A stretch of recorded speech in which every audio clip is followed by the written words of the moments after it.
Di sebuah negeri yang damai, berdiri kerajaan Duda Anak. Satu sebuah kerajaan yang hanya dijaga oleh seorang raja perkasa dan putra tunggalnya. Namun kedamaian itu tak bertahan lama, sebab dari lembah gelap bangkitlah Malampir, penguasa ilmu hitam yang dendamnya tak pernah padam. Apa jadinya bila seorang ayah harus mempertaruhkan nyawa demi rakyat dan satu-satunya anak yang ia miliki, melawan siluman abadi yang berambisi menghancurkan segalanya? Simak langsung cerita berikut. Di sebuah negeri yang makmur, berdirilah kerajaan Duda Anak Satu. Negeri itu dinamakan demikian karena sang raja, yang dikenal sebagai Raja Duda, hanya memiliki seorang anak tunggal, seorang pangeran kecil yang menjadi harapan rakyat. Istrinya telah lama meninggal, meninggalkan luka di hati sang raja. Namun tak mengurangi keteguhannya menjaga kerajaan.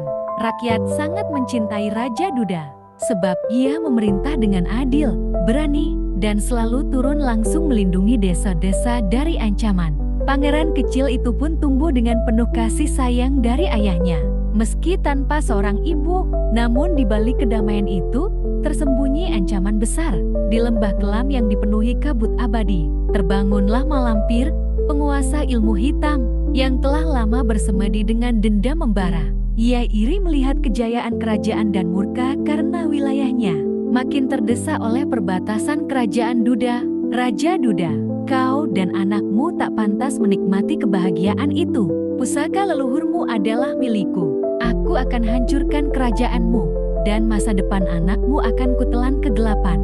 Geram Malampir dengan suara bergemuruh. Suatu malam, awan hitam bergulung di atas istana. Seekor burung gagak raksasa datang membawa pesan dari Malampir. Serahkan kerajaanmu dan pusaka leluhurmu. Jika tidak, rakyatmu akan kubinasakan satu persatu. Raja Duda membaca pesan itu dengan tatapan tajam. Ia tahu pusaka leluhur yang diwarisinya. Pedang pusaka Arga Suara adalah satu-satunya kekuatan yang mampu mengalahkan Malampir. Jika pusaka itu jatuh ke tangan musuh, kehancuran pasti datang. Selama aku masih bernapas, ujar Raja Duda, tak akan kubiarkan kerajaan ini jatuh. Anakku, masa depannya harus kulindungi. Benar saja, Malampir mengirim pasukan siluman. Desa-desa perbatasan terbakar, tangisan rakyat menggema di malam hari. Para satria kerajaan berusaha melawan, namun ilmu hitam Malampir membuat mereka kewalahan. Raja Duda turun langsung ke medan perang. Dengan pedang pusaka di tangan, ia menebas pasukan siluman satu persatu. Cahaya pedang sakti itu mampu memutus kabut hitam yang menutupi langit. Di menara istana, pangeran kecil menyaksikan keberanian ayahnya. Meski ketakutan, hatinya membara. Ia berjanji pada dirinya sendiri, "Ayah, suatu hari aku akan sekuat dirimu. Aku akan melindungi kerajaan ini bersamamu." Namun tak semua orang di istana setia.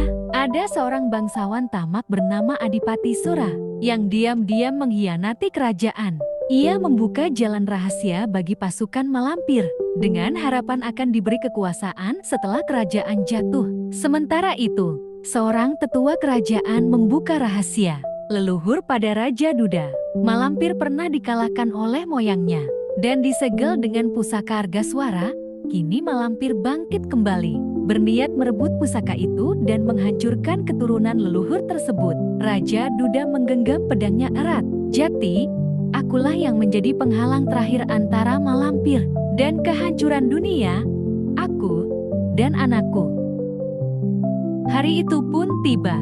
Malampir turun gunung dalam wujud raksasa menyeramkan. Matanya menyala merah, suaranya menggelegar, dan ia membawa badai api serta ribuan siluman. Pertempuran besar terjadi di puncak Gunung Keramat. Satria kerajaan bertarung mati-matian. Raja Duda berhadapan langsung dengan Malampir. Pedang pusaka Arga Suara beradu dengan cambuk api neraka milik Malampir. Suara dentumannya membuat bumi bergetar. Saat ayahnya hampir terdesak, pangeran kecil yang bersembunyi di medan perang berlari mendekat. Ia membawa jimat peninggalan ibunya, sebuah kalung bercahaya yang dipercaya memiliki kekuatan melindungi. Dengan tangisan penuh keberanian, ia menyerahkan kalung itu kepada sang ayah. "Ambillah, ayah. Ibu pasti ingin kau menang." Kalung itu bersinar menyatu dengan pedang pusaka. Cahaya putih membungkus Raja Duda, memberi kekuatan baru. Ia kembali bangkit melawan Malampir.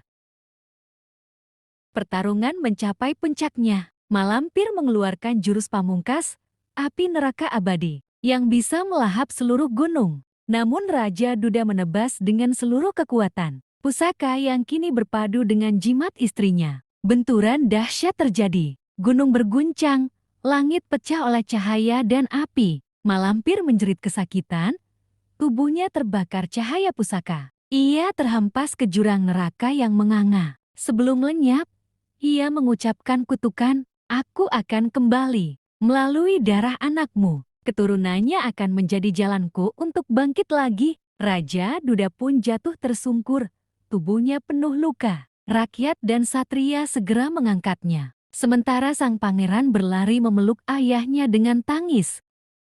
Meski terluka parah, Raja Duda selamat. Kerajaan kembali aman, rakyat bersorak memuji keberanian rajanya. Namun di hati Raja Duda tersisa kegelisahan, karena kutukan Malampir bisa saja menjadi kenyataan di masa depan. Pangeran kecil berjanji di depan rakyatnya, "Aku akan tumbuh menjadi satria, dan jika Malampir kembali, aku akan menghentikannya." Kerajaan Duda anak satu tetap berdiri, menjadi simbol keberanian seorang ayah yang berjuang bukan hanya demi rakyatnya, tapi juga demi anak tunggal yang ia cintai. Dan demikianlah legenda itu hidup, turun-temurun diceritakan, tentang pertarungan dahsyat antara Malampir melawan kerajaan Duda anak satu.